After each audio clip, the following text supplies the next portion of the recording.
Hello दोस्तों, आप सभी का स्वागत है आज की इस वीडियो में। आज की इस वीडियो जो है मैथ से संबंधित है। अगर आप किसी भी कम्पिटिटिव एग्जाम की तैयारी करते हैं जिसमें मैथ पूछा जाता है तो आपके लिए ये वीडियो जो है बहुत ज़्यादा महत्वपूर्ण है। तो देखिए, तो आज की इस वीडियो में हम लोग अर्थमेटिक में सबसे पहले जो है साधारण ब्याज, जिसे इंग्लिश में सिंपल इंटरेस्ट कहते हैं, वही चैप्टर शुरू किए हैं। तो देखिए, तो सिंपल इंटरेस्ट को शॉर्टकट में एसआई कहते हैं। अब देखिए, तो इसमें दो तीन बात आपको ध्यान रखना है। इसमें 4-5 टाइप का प्रश्न पूछा जाता है। तो आज जो है टाइप फर्स्ट आपको बता रहे हैं। तो देखिए, तो जैसे यहाँ पी, तो पी का मतलब होता है प्रिंसिपल यानी मूलधन। अब देखिए, तो ए फॉर अमाउंट, अमाउंट मतलब मिश्र धन। अब देखिए, तो आर फॉर रेट, रेट मतलब दर। टी फॉर टाइम, टाइम मतलब समय। तो ये सब बात आपको ध्यान में रखना है, चूंकि हम लोग वहाँ शॉर्टकट लिखेंगे। जैसे यहाँ रेट न लिख के आर लिखेंगे, टाइम न लिख के टी लिखेंगे। तो देखिए, तो एसआई प्रतिशत बराबर होता है सूत्र आर गुना टी प्रतिशत। एसआई प्रतिशत निकालना है यानी प्रतिशत साधारण ब्याज निकालना है तो आर गुना टी यानी कि दर गुना समय को गुना करेंगे, यही एसआई प्रतिशत निकल जाएगा। तो आपको ध्यान रखना है एसआई प्रतिशत बराबर रेट गुना टाइम प्रतिशत। देखिए, तो अब एक प्रश्न देखते हैं इस पर। तो देखिए, तो प्रश्न देखिए, तो प्रश्न 5,000 रुपया की राशि पर 10% प्रति वर्ष की दर से 7 वर्षों में साधारण ब्याज कितना प्राप्त होगा। सबसे पहले देखिए, तो जैसे आप समझ रहे हैं कि जैसे यहाँ 5,000 रुपया की राशि पर, तो मूलधन कितना हो गया 5,000। तो यहाँ लिखते हैं पी का मान हो गया कितना 5,000। अब देखिए, तो 10% की दर से, दर अभी तुरंत आप लोग को बताए हैं। जैसे रेट, रेट इंग्लिश में रेट बोलते हैं और हिंदी में दर बोलते हैं। तो देखिए, तो यहाँ आर का मान कितना हो गया 10%, यानी रेट कितना 10%। 7 वर्षों में टाइम कितना, समय हो गया 7 वर्ष। तो यहाँ लिखेंगे 7। अब देखिए, तो अभी तुरंत आपको बताए हैं एसआई प्रतिशत बराबर आर गुना टी, यानी दर और समय को क्या करना है, गुना कर देना है। तो देखिए, तो यहाँ जैसे आर गुना टी दोनों को गुना कर देते हैं, गुना करते हैं तो 10 गुना 7, तो यहाँ हो जाता है 70% है तो प्रतिशत, यानी कि देखिए, तो एसआई प्रतिशत निकालना है, एसआई प्रतिशत निकालना है। तो एसआई मूलधन कितना है 5,000, तो 5,000 का कितना प्रतिशत, तो 70%। चूंकि दर है 10%, टाइम है 7 वर्ष, एक वर्ष में 10%, तो 7 वर्ष में कितना 7 गुना 10, 70% निकालना है। तो 70 अब प्रतिशत का अर्थ होता है बटा के नीचे 100। अब देखिए, तो 2 जीरो से 2 जीरो कट गया, यहाँ देखिए तो 50, यहाँ 70 बच गया है, 50 गुना 70। अब देखिए, तो आपको क्या करना है, यहाँ 1 जीरो और यहाँ 1 जीरो, तो यहाँ 2 जीरो लिख देंगे। 5 गुना 7, तो यहाँ कितना हो जाएगा 3500 रुपया, यानी साधारण ब्याज कितना निकल गया, एसआई प्रतिशत बराबर कितना साधारण ब्याज, तो 3500 रुपया, जो कि विकल्प संख्या ए में दिया हुआ है। अब देखिए, तो नेक्स्ट क्वेश्चन 8.5% साधारण वार्षिक ब्याज के दर पर 6 वर्षों के लिए निवेशित 2,000 रुपया की राशि पर कितना ब्याज प्राप्त होगा।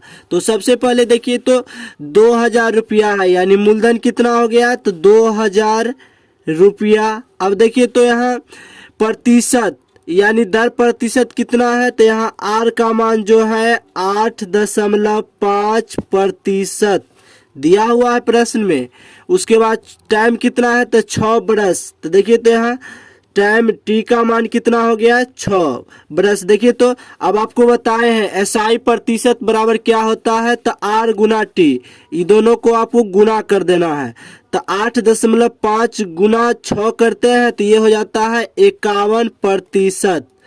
अब देखिए, तो यहाँ 2,000 रुपया है, मूलधन कितना है 2,000, तो मूल 2,000 रुपया का कितना प्रतिशत निकालना है, तो 51। और प्रतिशत है तो प्रतिशत, ऐसे भी देखिए तो प्रतिशत से 2 जीरो काट सकते हैं। अब देखिए तो यहाँ 20 गुना 51 बच गया। अब देखिए तो यहाँ जीरो है तो जीरो लिखेंगे, 51 गुना 2 करते हैं तो ये हो जाता है 102। 51 गुना 2 करेंगे तो ये हो जाएगा 102। यानी कि कुल मिलाकर कितना साधारण ब्याज प्राप्त हुआ, तो 1020 रुपया, जो कि विकल्प संख्या बी में दिया हुआ है। तो इस प्रश्न में आप समझ चुके होंगे, प्रिंसिपल यानी पी का मान मूलधन दिया हुआ था, रेट दिया हुआ था, टाइम दिया हुआ था। एसआई प्रतिशत निकालना है तो सबसे पहले आपको आर गुना टी करना पड़ेगा। तो 8.5 को 6 से गुना किए तो 51% हो गया। 2000 का 51% निकाल लिए, 2000 51%, प्रतिशत का मतलब बट्टा के नीचे 100, तो 2 जीरो से 2 जीरो कट गया, या ऐसे प्रतिशत से 2 जीरो काट दीजिए। यहाँ 20 यहाँ 51, जीरो है तो जीरो दे दीजिए, 51 गुना 2 किए तो 102 हो गया। यानी कि 1020 रुपया साधारण ब्याज यानी कि एसआई प्रतिशत हो गया, जो कि विकल्प संख्या बी में दिया हुआ है।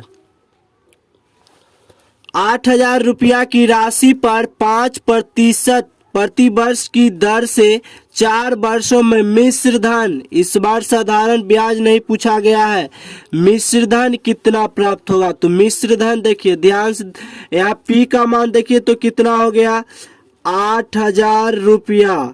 उसके बाद देखिए तो दर रेट कितना है, तो रेट हो गया 5%।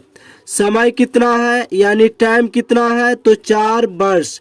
अब देखिए तो एसआई प्रतिशत सबसे पहले निकालना है, तो एसआई प्रतिशत निकालते हैं तो क्या करते हैं आर गुना टी यानी दर गुना समय। तो 5% को 4 से गुना कर देंगे तो ये हो जाता है 20%, 5 चौक 20, 20%। अब देखिए तो मिश्र धन निकालना है, प्रश्न में कहा गया मिश्र धन कितना होगा।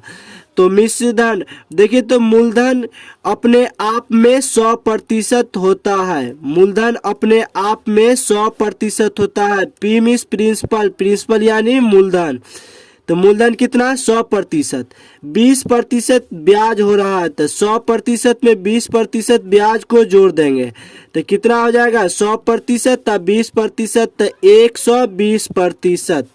यानी मूलधन कितना है 8000 रुपया और निकालना कितना है देखिए तो 20% ब्याज और 100% मूलधन, तो कुल मिलाकर 120% साधारण ब्याज होगा। तो 8000 का 120% निकालते हैं, देखिए तो प्रतिशत से 2 जीरो आपको काट देना है। उसके बाद देखिए तो आपको क्या करना है, जैसे यहाँ 80 गुना 120, अब देखिए तो 1 जीरो यहाँ और 1 जीरो यहाँ, तो आपको 2 जीरो यहाँ लिख देना है। उसके बाद देखिए तो 12 गुना 8, तो 12 8 96, यानी मिश्रधन कितना निकल गया अमाउंट, तो 9600 रुपया, जो कि विकल्प संख्या बी में दिया हुआ है। तो इस प्रश्न में पूछा गया था मिश्रधन कितना होगा, तो मिश्रधन जो है 9600 रुपया हो जाएगा। अगर सिर्फ बोलता साधारण ब्याज कितना होगा तो 5 चौक 20, 20% 8000 का निकालते साधारण ब्याज निकल जाता। लेकिन प्रश्न में कहा गया है मिश्र धन कितना होगा, तो मिश्र धन जब भी बोले तो मूलधन प्लस ब्याज दोनों को जोड़ते हैं तब मिश्र धन होता है। हम लोग डायरेक्ट निकाल लिए, पी का मान कितना 100%, मूलधन अपने आप में 100% होता है। तो आज के लिए इतना है, फिर हम लोग नेक्स्ट वीडियो में टाइप 2 का देखेंगे जो कैसा प्रश्न पूछा जाता है, क्या तरीका है। तो आज के लिए इतना है, फिर मिलते हैं नेक्स्ट वीडियो में, तब तक के लिए धन्यवाद।